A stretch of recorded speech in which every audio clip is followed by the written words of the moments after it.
Après les dysfonctionnements de la TIRAMA et des politiques d'identification des bovidés, le dernier rapport public de la Cour des comptes révèle également des lacunes dans le processus d'octroi des bourses d'études universitaires. Des améliorations sont encore nécessaires pour la pratique de la digitalisation. Le prix du kilo de viande bovine a bondi à 19 000 l'ajage depuis le début du mois de décembre. En conséquence, les ventes ont baissé chez les boucheries. Les bouchers pointent du doigt la baisse du pouvoir d'achat. De l'actualité internationale, le président sud-coréen Yoon Suk-yeol est mis dos au mur mercredi après sa tentative ratée d'imposer la loi martiale. Les partis d'opposition au Parlement de Corée du Sud ont annoncé avoir déposé une motion de destitution contre le chef de l'État. Le parti au pouvoir lui demande quant à lui de rendre des comptes.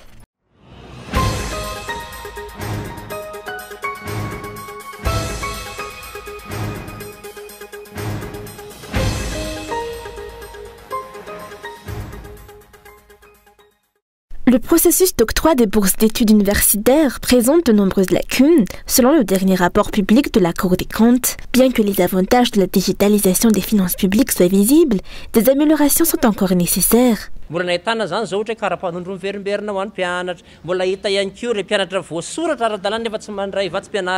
avons constaté des problèmes tels que des doublons de numéros de CIN d'étudiants, des cas où des étudiants dûment inscrits ne reçoivent pas de bourse, ou encore des étudiants inscrits et bénéficiaires de bourses mais ne reçoivent pas d'équipement.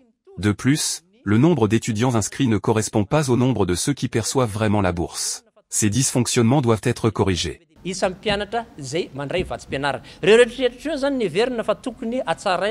Chaque année, des grèves étudiantes liées aux bourses d'études ont lieu en raison de problèmes de paiement. Il est donc nécessaire d'examiner de plus près les problèmes sous-jacents sans augmenter les dépenses publiques.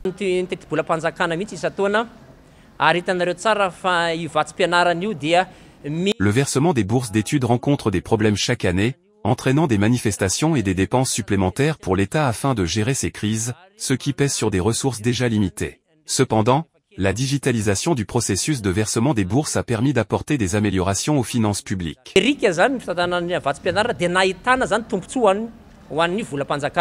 Rappelons que la Cour des comptes a présenté, à la fin de semaine dernière, un rapport sur l'utilisation des fonds publics pour les années 2023 et 2024. Ce rapport a révélé de nombreux dysfonctionnements ayant un impact direct sur la vie des citoyens, incitant la Cour à appeler les autorités à trouver des solutions.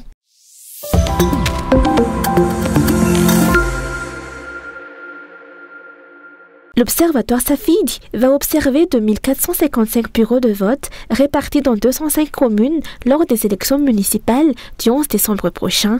Selon Safid, des élections libres et transparentes sont essentielles pour un développement durable et le renforcement de la démocratie à Madagascar.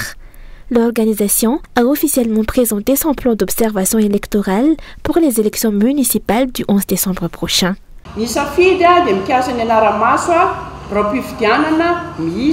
Safid prévoit de surveiller 2455 bureaux de vote répartis dans les 23 régions et 120 districts. L'observation portera sur 205 communes, sélectionnées en fonction de plusieurs critères, le nombre d'électeurs, leur poids stratégique dans le processus électoral, notamment les grandes villes, les chefs-lieux de régions et de districts, les zones rurales et les périphéries des grandes villes, ainsi que le niveau de participation politique et la présence d'observateurs engagés et intègres dans ces localités. Au total, 1737 observateurs participeront à cette mission d'observation, dont 78% sont des jeunes, 50% des femmes et 2% des personnes en situation de handicap. 208 d'entre eux sont des volontaires. Safid est soutenu financièrement par l'Union européenne et l'Organisation internationale de la francophonie. Cependant, Safid a souligné que les déclarations à la presse qu'elle fera le jour du scrutin et après les élections, à la suite de ces observations, ne reflètent en aucun cas les points de vue de l'Union européenne et de l'OIF.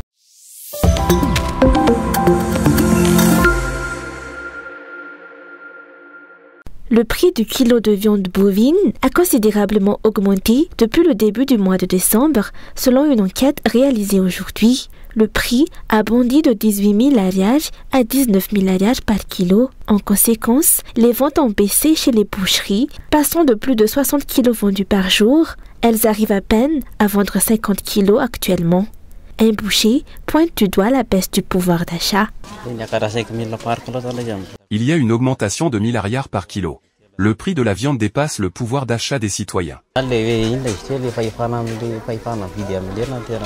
revanche, le prix de la viande de porc n'a pas beaucoup fluctué, mais les consommateurs n'ont toujours pas souvent les moyens d'en acheter, selon les bouchers. L'abattage de porc devient de plus en plus rare. Nous vendons la viande de porc à 18 000 ariars le kilo, mais il est difficile de prévoir si le prix va augmenter ou baisser. Les abattoirs disposent actuellement de peu de viande, et le marché reste calme. Peut-être que les gens attendent les fêtes pour acheter, ils ont peu de moyens en ce moment. Le prix de la viande augmente chaque année dans la capitale. Pendant les fêtes, cette augmentation peut atteindre entre 1000 et 3000 ariages. Certains bouchers peuvent vendre de la viande à des prix allant au-delà des 19 000 ariages le kilo. D'après les défenseurs des droits des consommateurs, en 2024, le prix de la viande bovine a déjà atteint les 20 000 ariages dans la capitale.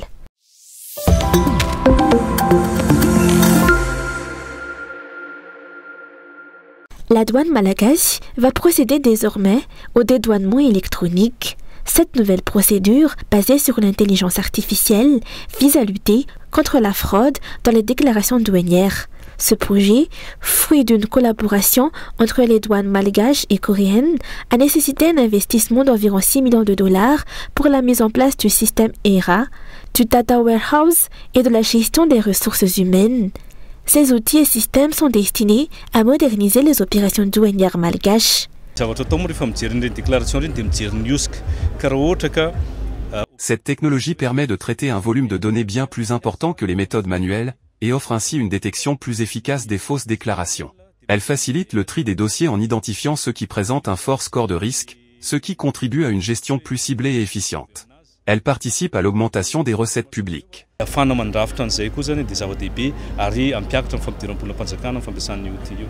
Ce projet a démarré en août 2022 et s'est achevé en juillet 2024. Cependant, un suivi de l'implémentation sera assuré jusqu'en juillet 2026. Par ailleurs, selon les estimations, les recettes douanières à Madagascar devraient atteindre 3 768 milliards d'ariages en 2024.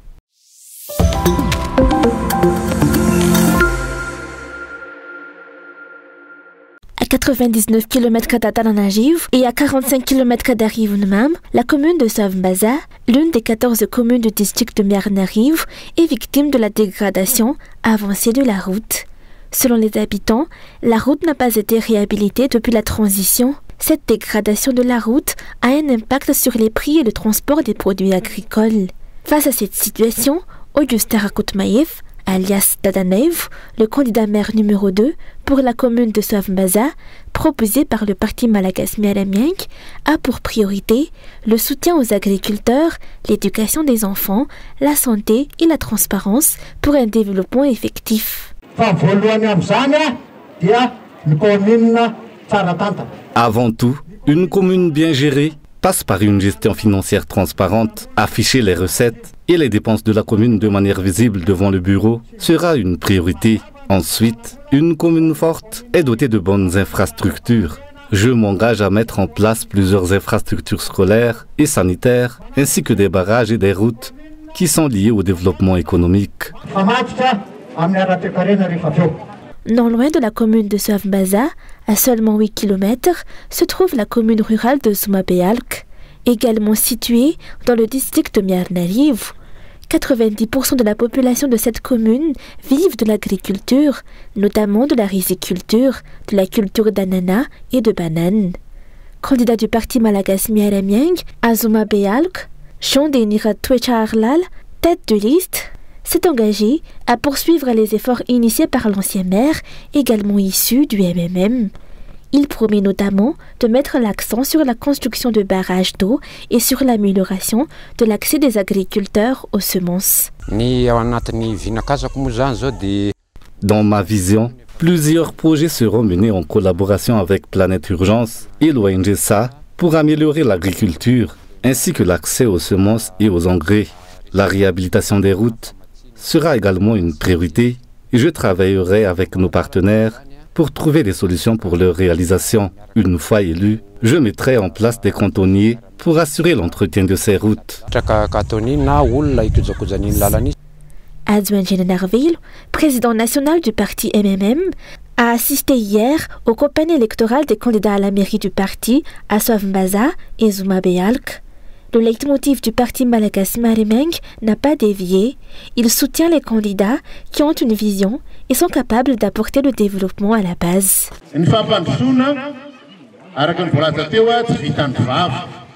Le développement ne se réalise pas par de simples discours, mais par la résolution des problèmes à la base.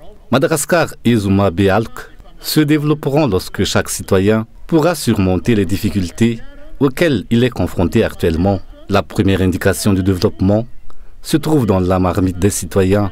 Tant qu'ils auront du mal à se nourrir, ils ne pourront pas étudier ni travailler efficacement. Une véritable vision du développement est celle qui résout les problèmes des gens. Située à 15 km de Miarnajiv, la commune d'Abat-Manzak compte environ 15 fouktani et son économie repose principalement sur l'agriculture et l'élevage. Comme dans de nombreuses autres communes rurales, les habitants sont confrontés à des problèmes de stagnation des prix des produits agricoles, de recherche de débouchés et d'octroi de livrets de bovidés. Face à ces problèmes, le candidat numéro 2, Nzakasura Kutmalal, soutenu par le parti MMM, a exprimé sa détermination à mettre en place un conseil efficient. Nous mettrons en place un conseil par localité pour gérer la communauté et garantir la sécurité, un problème majeur en milieu rural actuellement. Ce conseil mobilisera tous les acteurs concernés afin de définir des stratégies adaptées. Il sera également chargé de définir tous les projets nécessaires au développement des localités. Nous aurons des projets qui émergent des Fukuntan, puis de la commune, et qui constitueront le plan communal de développement à présenter aux partenaires. Pour le président national du parti MMM, présent dans la commune d'Abat-Manzak aujourd'hui, la situation actuelle du pays est le résultat de la recherche par les dirigeants de leurs intérêts personnels au détriment de l'intérêt général. L'augmentation du coût de la vie, la baisse du pouvoir d'achat, l'insécurité et autres en sont les manifestations.